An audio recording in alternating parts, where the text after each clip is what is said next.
느헤미야가 기도했던 장면을 지난주에 우리가 살펴보았습니다. 그리고 오늘은 왕과의 있었던 그 일에 대해서 우리가 보게 됩니다. 2장 1절에 보면 아닥사스다 왕 제20년 니산월이라고 되어 있습니다. 그리고 1장 1절에서는 기슬르월이라고 그렇게 말하는데 이 차이가 많이 들어보셨을 겁니다. 한 4개월 정도 차이가 납니다. 그래서 4개월 동안 그러면 한번 기도하고 한 것이 아니고 이 4개월 동안 계속 기도했었을 거라 우리는 그렇게 생각할 수 있을 것 같습니다. 그 4개월의 기도 이후에 어떤 한 일이 이 왕궁에서 일어난 것이죠. 1장 11절 그러니까 그 바로 앞절에 보면 그때 내가 왕의 술 관원이 되었느니라라고 합니다. 언제 술 관원이 되었는지는 구체적으로 알 수는 없습니다.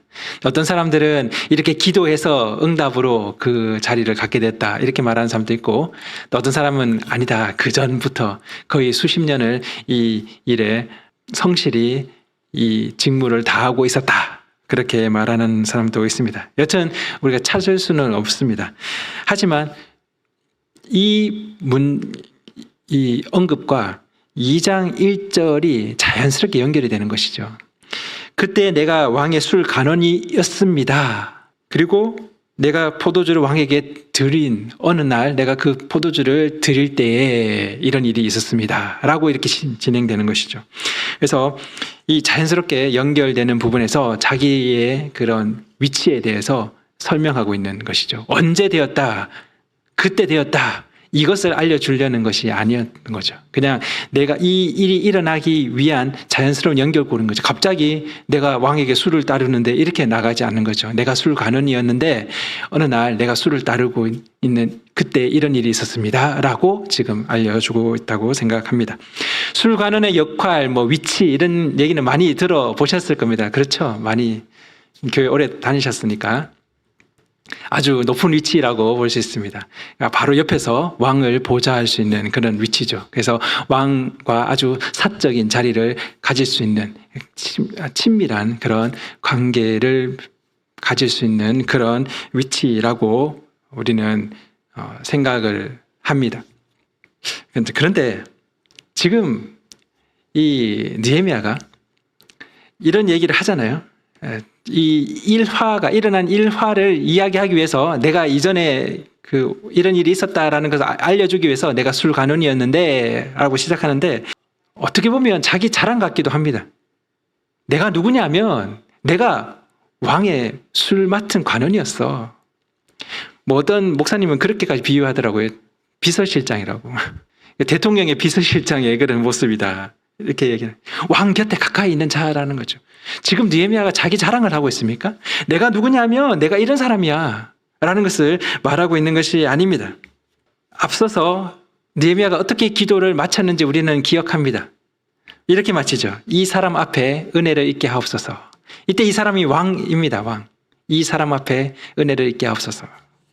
그렇게 기도했는데 그 기도를 직접 목도할 수 있는, 직접 그 상황을, 그 기도 응답을 바로 바라볼 수 있는 그런 관계가 바로 왕 옆에 가까이 있는 자입니다. 결국 하나님이 왕의 마음을 움직여서 역사하심을 바로 앞에서 목도할 수 있는 그 사람이, 그 자리가 술관원의 자리였다라는 거죠. 술관원이었다라는 자기 자랑을 하는 것이 아니고요. 내가 그 자리에서 하나님이 이 왕의 마음을 움직이시는 것을 내가 직접 경험했다. 이 얘기를 하고 싶은 겁니다. 2절에 보면 1절 후반에 보면 왕 앞에서 수심이 없었는데 그날은 수심이 있었다라고 합니다. 그래서 왕이 그것을 눈치를 챕니다. 그래서 병도 없는데 네가 왜 이런 수심이 가득하냐. 필연 마음에 근심이 있습니다. 라고 합니다. 그래서 느헤미야가 크게 두려워했다라고 그렇게 2절에서 말하고 있습니다. 그런 얘기를 합니다. 그 당시에 이 신하들이 왕 앞에서 이런 수심이 가득한 얼굴을 보이는, 특별히 술 맡은 관원이면 이 술에 독이 들어있는지 이런 걸 확인하는 사람인데, 수심이 가득하면 이게 무슨 일인가? 속에 뭐 꿍꿍이 뭐 어떤 계획을 가지고 있는 건지, 아니면 다른 그 사람들, 그 적의 손에 들어가서, 대적의 손에 들어가서 지금 뭔가를 계략을 꾸미고 있는데 그 사이에서 갈등하고 있는지, 그런 수심을 보인다는 것은 엄청 위험한 일이다, 뭐 이런 얘기도 합니다. 근데 그런 것들 다 없어도, 그런 내용을 잘 몰라도 그냥 이 구절만 봐도 느헤미야가 지금 크게 두려워하고 있다라는 겁니다.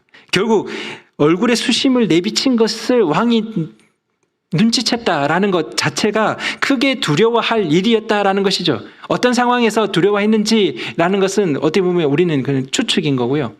또 그 당시에 상황을 막 계속 찾아봐야 되는 상황인데, 그냥 성경 안에서만 봐도 크게 두려워할 일이 일어났다라는 것이죠. 자, 그러면 우리의 질문이 그겁니다. 왜 그랬냐라는 거죠. 그렇게 크고 두려운 일, 즉 그런 일이 있으면 안 된다는 걸 누구보다 잘 알고 있는 느헤미야일 건데 왜 그랬냐는 겁니다. 일부러 그랬습니까? 이제 기도했으니까 한번 맞짱 떠야 된다. 그래서 왕 앞에서 그렇게 왕이 자기에게 시선을 고정할 수 있도록 한번 수심을 가득하게 해서 다가간 겁니까? 일부러 그랬을까요? 아니면 실수로 큰일 났다, 이렇게 실수로 그렇게 한 겁니까? 우리가 1장 4절에서 1장에 보면 1장 4절에 이렇게 말합니다. 내가 이 말을 듣고 앉아서 울고 수일 동안 슬퍼하며 하늘의 하나님 앞에 금식하며 기도하여 이스라엘 그 성벽이 무너지고 성이 회파된 것을, 성문이 무너지고 성벽이 회파된 것을 듣고 금식하며 슬피 울었다라고 기록하고 있습니다. 동일하게 진심으로 슬퍼하고 애통하고 있다라는 겁니다. 느헤미야는 그 소식을 들은 후부터 지금까지 4개월 동안 계속 걱정하고 근심하며 또 슬퍼하고 있다라는 것이죠. 그냥 그게 진심이었다는 겁니다. 왕 앞에서 그러면 안 되는데도 그게 그냥 자기도 모르게 나올 만큼 진심으로 애통하고 슬퍼했다라는 것이죠. 일부러 실수로 그런 것이 아니고 이 느헤미야를 읽는 독자들에게 내비쳐지는 것은 느헤미야의 진심입니다. 진심으로 애통하고 슬퍼하며 또 하나님 앞에 간구하는 그런 모습을 우리는 보게 됩니다. 느헤미야의 대답은 이렇습니다. 3절에서 보면 내 조상들의 묘실이 있는 성읍이 이제까지 황폐하고 성문이 불탔사오니 내가 어찌 얼굴에 수심이 없사오리까. 우리 조상의 묘실이 있는 성읍이 다 황폐해졌습니다. 그래서 너무 슬픕니다 라고 말합니다. 답변을 피할 수도 있죠. 아닙니다 왕이시여, 수심이 없습니다, 전혀 문제 없습니다 라고 말할 수도 있습니다. 그런데 솔직하게 대답을 하죠. 이런 일 때문에 지금 슬퍼하고 있습니다. 위험할 수도 있죠. 어떤 상황에서 위험할 수 있냐? 수심을 가졌다, 신하가 수심을 가지고 있다, 그런 근심 어린 표정을, 얼굴빛을 가지고 있다라는 것 자체에서 더 나아간 거죠. 왜냐하면 지금 예루살렘의 그 회파된 이야기를 하고 있다라는 겁니다. 이 부분이 왜 위험할 수도 있냐면, 우리가 예전에 에스라서 4장에 보면 이런 얘기가 나옵니다. 에스라서인데 아닥사스다 왕이 등장하는 것이죠. 물론 아닥사스다 왕이 에스라 그 뒷부분에 에스라에서는 등장하지만 앞부분에는 아닥사스다 왕이 아닙니다. 고레스 왕이고 다리오 왕이죠. 그 시점에서 아닥사스다 왕에게 이스라엘 백성을 고발하는 사건이 등장합니다. 에스라서 4장에 그게 등장하는 것이죠. 그래서 우리가 그때 살펴볼 때 이 이야기는 사실은 이후에 후대에 일어난 일인데 앞으로 당겨서 기록하고 있다라고 나눈 적이 있습니다. 이스라엘 백성들이 지금 성벽을 만들고 있다라고 고발을 한 거죠. 페르시아 제국에 고발을 한 겁니다. 그래서 그 왕이, 그때 아닥사스다 왕이거든요. 그 왕이 공사를 중단시켜버립니다. 반역이다 이거죠. 이들이 고발할 때 그렇게 고발을 했습니다. 이들이 지금 반역을 일으키고 있습니다. 왕이시여, 왕의 제국이 흔들릴 수 있습니다. 그러니까 왕이 당장 그만두게 해라. 그래서 성벽 건축이 무너집니다. 공사가 중단되게 되죠. 성전이 아니고요. 성벽입니다. 성벽. 그러니까 이게 후대에 일어난 일을 앞으로 당긴 거죠. 그래서 공사가 중단된 상황을 알고 있죠. 그런데 그 같은 왕 앞에 지금 예루살렘 성이 회파된 이야기를 하게 되는 겁니다. 느헤미야는 조상들의 묘실이 있는 성읍이 회파됐다라고 합니다. 이스라엘 백성, 우리의 민족 이런 이야기보다는 조상들의 묘실이라고 그렇게 언급을 합니다. 그래서 정치적이고 또 민족주의적인 그런 뉘앙스가 풍기지 않게끔 어떻게 보면 지혜롭게 대답을 한 것이죠. 도의, 윤리적인 측면에서 제시를 한 겁니다. 그러니까 왕이 좀 더 받아들이기에 좋았을 수 있다라고 생각하는 것이죠. 그래서 이것을 지혜로운 모습이다. 그렇게 말하는 분들도 계십니다. 그런데 물론 지혜로운 모습이죠. 그런데 느헤미야가 지금 이 지혜로운 모습을 왜 적고 있냐는 겁니다. 이걸 적는 게 내가 봤지, 너희도 봤지, 내가 이렇게 지혜로웠다니까? 내가 왕 앞에서 이렇게 지혜롭게 말했어. 지혜로웠다라는 것을 밝히려는 의도가 아니라는 거죠. 자신이 지혜로웠음을 밝히는 의도가 전혀 없습니다. 그것 때문에 이렇게 말을 하고 있는 것은 아니라는 거죠. 놀라운 반전이 일어납니다. 에스더서를 우리가 살펴보면서 그 반전의 드라마를 우리가 살펴봤는데 오늘 또 거기에 버금가는 놀라운 반전이 일어나죠. 그게 바로 왕의 반응입니다. 4절에 보시면 왕이 이렇게 반응합니다. 그러면 네가 무엇을 원하느냐? 네가 뭘 원해? 그럼 뭘 해줄까? 라는 겁니다. 에스더가 죽으면 죽으리라 하면서 앞에 나갔을 때 왕이 내가 절반이라도 이 땅의 절반이라도 너에게 주겠다. 뭘 원하느냐라고 말하는 것과 아주 유사합니다. 네가 원하는 게 뭐냐? 느헤미야는 그때 짧게 기도했다라고 합니다. 하늘의 하나님께 기도하고 무슨 기도를 했을까요? 주님 큰일 났습니다. 아니요. 주님 드디어 4개월간의 기도의 결과의 순간인 것을 아마 직감했을 겁니다. 하나님 지금입니까? 어떤 기도를 했을까요? 이렇게 기도했을 겁니다. 아마 이 사람 앞에 은혜를 있게 하옵소서. 하나님 지금이 그 순간입니까? 하나님이 이 왕의 마음을 움직이는 그 순간입니까?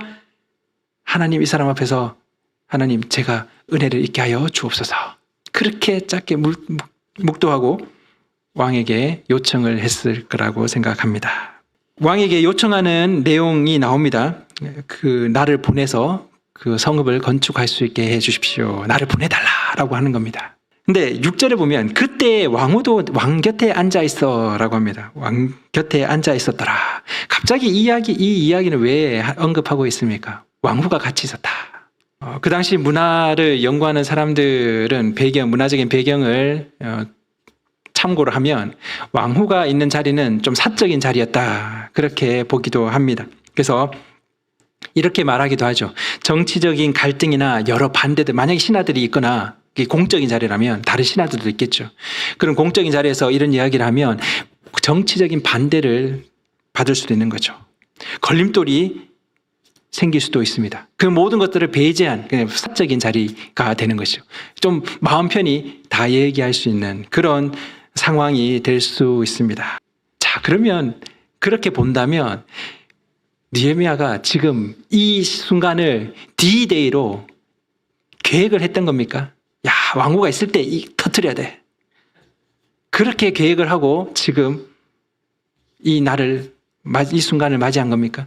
그래서 그때 왕후도 왕 곁에 앉아 있었더라라고 그렇게 언급을 하는 겁니까? 아니죠. 아닙니다. 하나님이 모든 상황을 가장 적절하게 준비하셨다라는 것을 암시하는 거죠. 자기가 계획한 게 아니고 자기는 그냥 진심으로 너무 슬퍼서 술 따르는데 그러면 안 되는데도 그 슬픔이 그냥 새어나왔고 왕이 그것을 딱 눈치를 채고 큰일 났다라는 생각이 드는 그 순간에 이 모든 일이 일어나는 그때 왕후가 앉아 있었다라는 거죠. 가장 적절하게 준비하신 하나님을 말하고 있습니다. 그래서 느헤미야는 요청합니다. 그냥 보내달라고 하나만 요청합니까? 그냥 막 해달라는 걸 쭉 리스트를 나열합니다. 조서를 써주십시오. 통과할 수 있게 해주십시오. 가서 또 만들 때 그런 건축 재료들도 얻을 수 있도록 조서를 다 만들어 주십시오. 그렇게 말합니다. 이것을 보면 느헤미야는 4개월 동안 그냥 기도만 한 것이 아니고 계속 고민하고 계획하고 어떻게 할까, 어떻게 해야 될까 그렇게 준비했다라는 것을 보게 되는 것이죠. 그런 얘기 많이 들었을 겁니다. 그러면서 우리는 보통 이렇게 적용하죠. 준비된 자가 되어야 된다. 우리가 기도하면서 또 동시에 준비된 자가 되어야 된다. 그런 얘기를 많이 들었을 겁니다. 그런데 오늘 본문에서 느헤미야가 이런 얘기를 하면서 봤지? 내가 이렇게 준비했다니까? 내가 기도하면서 열심히 준비했다니까? 철저하게 준비했다니까? 그러니까 너희도 나를 닮아. 나를 본받아. 그러니까 이렇게 말하는 거죠. 준비된 나를 하나님이 사용하셨다. 그 이야기를 하려고 하는 것이 아니라는 겁니다. 느헤미야의 간증 스토리를 우리는 보게 됩니다. 어떤 목사님들은 에스더의 죽으면 죽으리라라는 장면과도 유사한 그런 모습으로, 그런 장면으로 꼽기도 합니다. 그런데 이 본문을 통해서 우리는 많이들 적용하는 것이 우리도 느헤미야처럼 됩시다라는 겁니다. 느헤미야처럼 기도의 사람이 되고요. 느헤미야처럼 그렇게 준비하는, 그냥 기도하고 방관하고 있는 것이 아니고 기도하면서 철저하게 준비하고 또 자신의 전심으로 그 하나님께 아뢰고 간구하는 그런 모습, 그리고 지혜로운 모습, 그리고 이 모든 것이 이루어지기 위해서 느헤미야가 왕과 얼마나 그 신뢰관계를, 탄탄한 신뢰관계를 만들었겠습니까? 성실히 그 일을 했겠죠. 그래서 정말 믿을 만한 사람이었겠죠.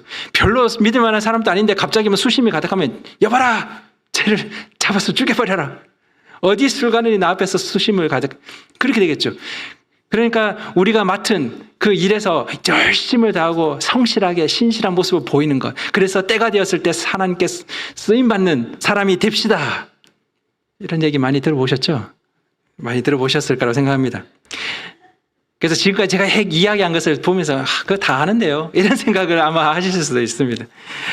자, 그런데 느헤미야는 자신처럼 준비되어서 쓰임받는 자가 되라고 말하고 있지 않다라는 거죠. 느헤미야가 이 이야기를 할 때 그 심정이 무엇이냐는 거죠.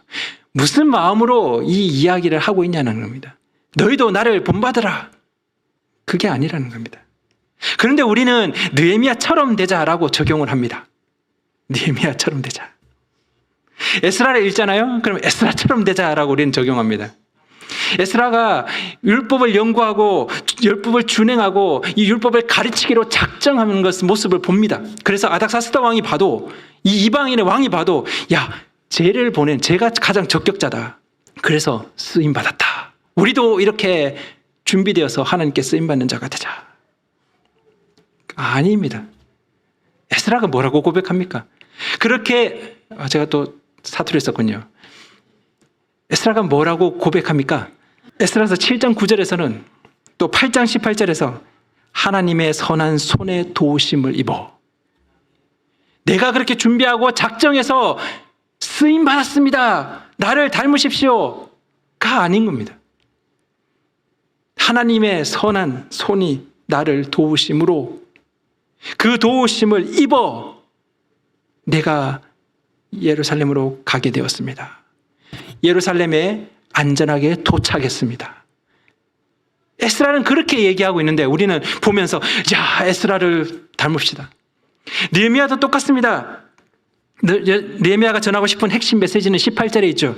8절에 있습니다. 내 하나님의 선한 손이 나를 도우심으로 왕이 허락하고. 느헤미야는 이 이야기를 하고 싶은 거죠. 내가 준비되어서, 내가 기도해서 그 기도에 응답을 받아서, 내가 지혜로워서, 내가 그 왕과 그런 끈끈한 신뢰관계를 쌓아놔서 왕이 허락하고가 아닙니다. 하나님의 선한 손이 나를 도우심으로 왕이 허락하고.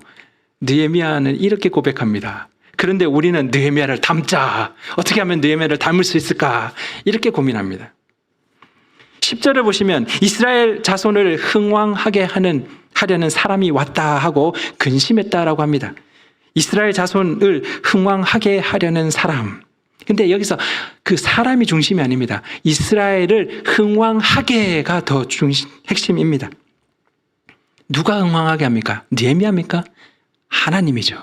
하나님이 이스라엘을 회복시키시고 형통하게 하시다라는 겁니다. 그 이야기를 느헤미야는 비치고 있는 거죠. 내가 이스라엘을 다시 회복시키고 부흥을 일으키고 그러기 위해서 내가 왔어. 이스라엘을 흥왕케 하려는 자 나를 말하는 게 아니고요. 하나님이 이스라엘을 흥왕케 하신 그날이 그 순간이 왔습니다. 라고 말하는 거죠. 성경은 에스라, 느헤미야, 에스더의 어떠함에 초점을 두지 않습니다. 에스더의 죽으면 죽으리라는 그 믿음, 그게 무게를 두지 않습니다. 느헤미야의 어떠함에 무게를 두지 않죠. 에스라가 어떻게 준비되고 그렇게 쓰임받았다, 거기에 무게를 두지 않습니다. 성경은 하나님이 하셨다라는 것에 무게를 둡니다. 왕 앞에서 일어났던 이 느헤미야의 이야기의 그 초점은 1장에서 종의 기도와 주의 이름을 경외하기를 기뻐하는 종들의 기도를 들으시고, 지금 느헤미야가 기도하는 그 기도문의 마지막입니다. 종의 기도와 주의 이름을 경외하기를 기뻐하시는 종들의 기도를 들어주옵소서. 그렇게 기도했고, 오늘 2장에서 이 이야기는 무엇을 보여줍니까? 그 기도에 응답하신 하나님인 거죠. 그렇게 우리는 기도했고, 종의 기도, 주의 이름을 경외하는 이들이 기도를 하나님께서 들어주셨습니다. 이 기도에 응답하신 하나님을 말하고 있다라는 것이죠. 사실 느헤미야가 이런 간증을 하는 이런 어떻게 보면 좀 세세한 이야기잖아요. 그냥 얘기 안 해도 됩니다. 얘기 안 하고 그냥 왕의 조서를 통해서 오게 되었다. 내가 총독으로 오게 되었다. 그렇게 말을 해도 됩니다. 그런데 이렇게 좀 자세한 이야기를 하는 거죠. 그때 왕후가 옆에 앉아 있었고 수심을 보이면 안 되는데 내가 그때 수심을 보였고, 구구절절히 이 얘기를 왜 할까요? 야, 내가 대단하지. 나를 통해서 하나님 기도 응답하셨어. 그런 얘기를 하려고 하는 게 아닌 거죠. 그 간증의 이유가 사실 2장 18절에서 우리는 찾을 수 있습니다. 2장 18절에 보면, 또 그들에게 하나님의 선한 손이 나를 도우신 일과 왕이 내게 이른 말씀을 전하였더니 그들의 말이 일어나 건축하자 하고 모두 힘을 내어 이 선한 일을 하려 하매. 결국 성벽을 함께 세워가는 그 일에 그들을 세우기 위해서 이 이야기를 한 겁니다. 하나님의 선한 손이 나를 도우셨다. 하나님이 하셨다. 그리고 하나님이 어떻게 이루셨는지 왕이 나에게 말한 이 내용을 통해서 봐라. 하나님이 어떻게 왕의 마음을 움직이셨는지, 고레스 왕의 마음을 움직이시고, 또 에스더서에서는 아수르 왕의 그 마음을 움직이시고, 또 느헤미야서에서는 아닥사스다 왕의 마음을 움직이신 그 하나님을 보라라는 거죠. 더 이상 느헤미야의 비전이 아닙니다. 느헤미야만의 비전이 아닌 것이죠. 느헤미야만 애통하고 슬퍼하며 어떻게 하면 우리가 이 회복을 이룰까, 그래서 이 성벽을 쌓아야 되겠다, 회복해야 되겠다라는 그 비전, 느헤미야만의 비전이 아닌 것입니다. 이제는 그들의 비전이 된 거죠. 이스라엘의 비전이 됩니다. 왜요? 하나님의 비전이니까요. 하나님의 비전이 그들 가운데 심겨지면서 그들이, 그래 우리의 비전으로 그들이 일어나서 건축하자라고 나오는 겁니다. 그들의 비전이 되게 하기 위해서 느헤미야는 이 이야기를 한 겁니다. 자기 잘남을 이야기한 게 아니고요. 나 닮으라 라고 한 게 아니고, 나를 통해서 일하신 그 하나님, 그 하나님의 비전, 그 비전을 보라라는 것이죠. 결국 우리의 비전이 되는 모습을 보게 됩니다. 기도 응답받기 위한, 귀하게 쓰임받기 위한 우리의 어떠함에 무게를 두지 않기를 소망합니다. 항상 이런 부분을 보거나 성경을 보면 우리는 항상 그런 짐을 받아, 기쁨이 아니고요. 설교 끝나고 나면 부담이 옵니다. 어떻게 영적으로 경건하게 살지? 또 짐 한가득 들고 갑니다. 기도 응답받기 위해서 이래라, 이렇게 해야 됩니다, 저렇게 해야 됩니다, 그런 얘기를 막 듣습니다. 그래, 내가 저렇게 안 해서 기도 응답이 없구나. 귀하게 쓰임받아야 됩니다. 그렇게 쓰임받기 위해서 우리는 이렇게 준비돼야 됩니다. 그런 얘기를 계속 하면 그래 내가 준비되지 않아서 이렇게 쓰임받지 못하고 변방에 이렇게 던져져 있구나. 그렇게 여기게 됩니다. 근데 그 우리의 어떠함에 무게를 두는 거죠. 물론 적용은 우리에게 적용하다 보면 자꾸 그런 것에 무게가 가기는 마련입니다. 그런데 우선순위가 바뀐 거죠. 순서가 틀렸습니다. 우리가 먼저 해야 될 일은 또 해야 될 일이니까 좀 웃긴데 기도를 들으시는 역사하시는 하나님의 어떠함에 시선을 고정하는 겁니다. 이건 쉽죠? 이건 지혜롭게 행하십시오. 성실하게 느헤미야처럼 성실하게 임하십시오. 그래서 신뢰를 쌓아가십시오. 하나님이 쓰시는 도구가 될 수 있게 준비되십시오. 기도의 사람이 되십시오. 4개월 동안 금식하면 물론 다 4개월 동안 금식한 건 아니지만 그래서 그렇게 금식하며 기도하는 모습으로 기도의 사람이 되십시오 하면 마음이 무겁죠. 난 과연 그렇게 하지 평생 못할 겁니다. 그래서 느헤미야만 볼 때마다 늘 그러죠. 언제 느헤미야처럼 살까? 평생 가도 못합니다. 그런데 이건 할 수 있습니다. 이건 할 수 있습니다. 기도를 들으시는 역사하시는 하나님의 어떠함에 우리의 시선을 고정하는 거예요. 그 시선을 고정하는 게 바로 느헤미야에게 일어난 이 일을 우리가 보고 있는 겁니다. 지금 그냥 하나님을 알아가자. 그에게 시선을 두자. 하나님의 일하심을 바라보자. 그게 가장 우선입니다. 그러면 이런 얘기를 하죠. 그러면 아무것도 하지 않고 방탕하게 그러면 있어도 되는 겁니까? 이거 너무 쉬운데요. 이것만 하면 그냥 아무것도 안 하고 있으면 됩니까? 그러면 방탕하게 막 준비하고 기도하고 기도하는 방법 막 그런 거 배우고 훈련받고 큐티하는 방법 이렇게 알아야 되는 거 아닙니까? 물론 알아야 되죠. 근데 그게 중요한 게 아니라는 겁니다. 그게 핵심이 아니라는 것이죠. 핵심은 하나님을 알아가자. 그에게 시선을 두자. 그의 일하심을 바라보자가 핵심인 거죠. 그러면 우리가 방탕하게 될까? 아니라는 겁니다. 아닙니다. 자신의 슬픔 이상으로 슬퍼하시는 하나님의 그 심정, 마음을 가지고 기도하던 느헤미야. 그 느헤미야, 그 하나님의 심정을 알았던 느헤미야는 어떻게 했습니까? 그냥 하나님 알아서 하십시오. 그러고 있었습니까? 아니죠.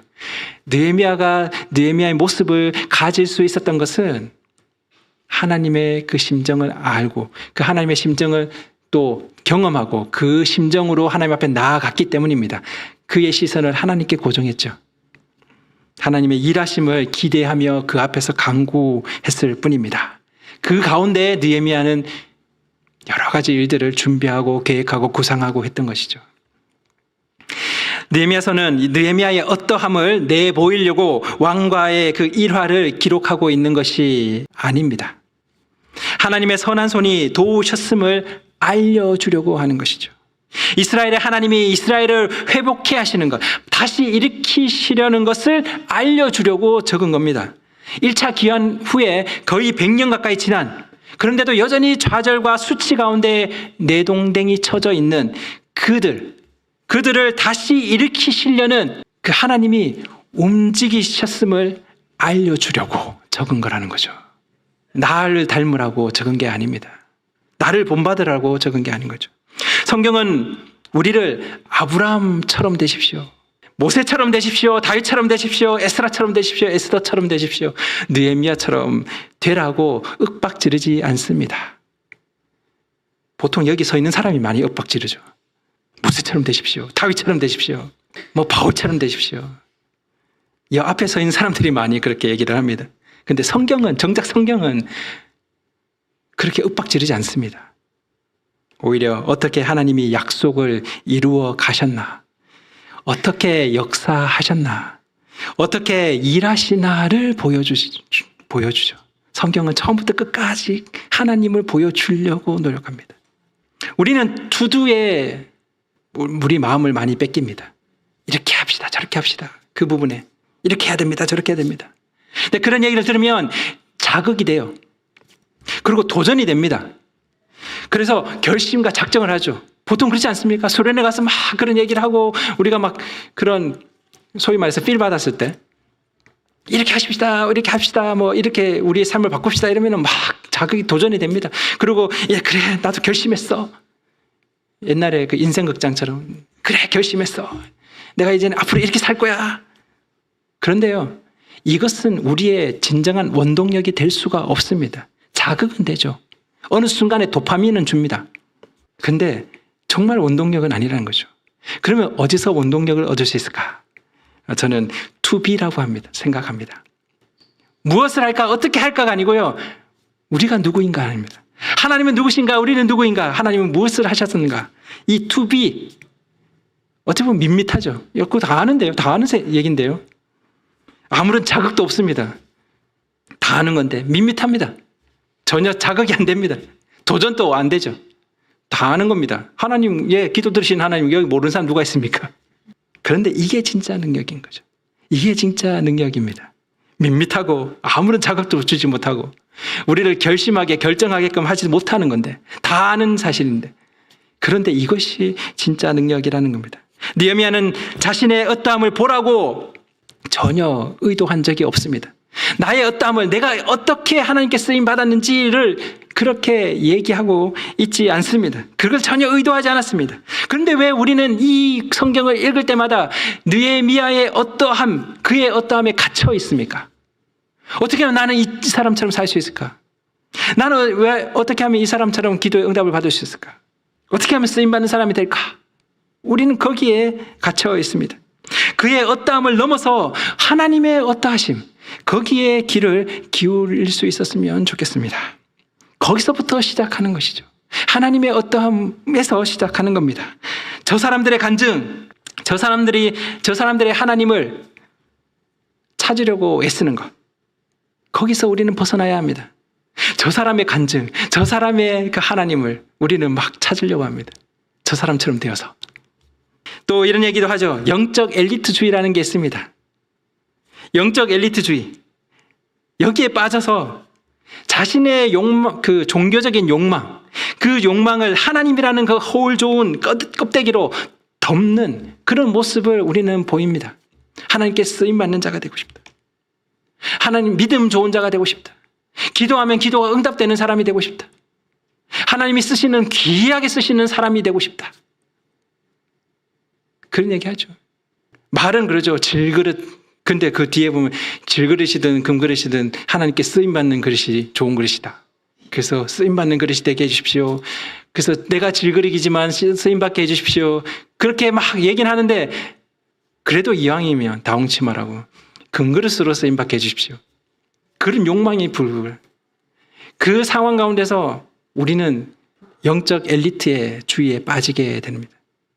나는 쓰임받는 자, 나는 믿음 좋은 자, 나는 하나님이 기도에 응답하시는 그런 존재. 그런 데서 우리는 벗어나야 합니다. 그저 나에게 찾아오신 하나님, 나와 동행하기를 기다리시는 하나님, 내 얘기를 듣고 내게 말씀하시는, 그것을 갈망하시는 하나님, 그 하나님을 만나는 것, 그게 어쩌면 다입니다. 그게 시작이고 끝이죠. 거기서부터 시작됩니다. 그것이 우리의 능력이 되어서 우리 삶을 바꿔갑니다. 투두리스트 아무리 만들어도요, 우리 삶을 바꾸지 못합니다. 그냥 실패. 그 실패 체크만 늘어날 겁니다. 왜냐하면 능력이 없으니까요. 큐티 해야지, 말씀 봐야지, 기도해야지, 하루 10분 기도 뭐 이렇게 막 적어 놓잖아요. 그러면 월, 화, 체크, 수요일 땡, 화, 목요일 땡, 자, 금요일 가서 다시 재충전 받고, 토요일 체크, 그럼 일주일 날 또 체험 받고, 월, 화 견디다가 수요일 땡, 아, 수요 예배도 가야 되겠구나. 또 수요 예배 가고. 우리가 배터리입니까? 그렇게 계속 충전하면서 다니게? 자꾸 투두에 관심을 갇혀있기 때문에 그런 부분이 생긴다고 생각합니다.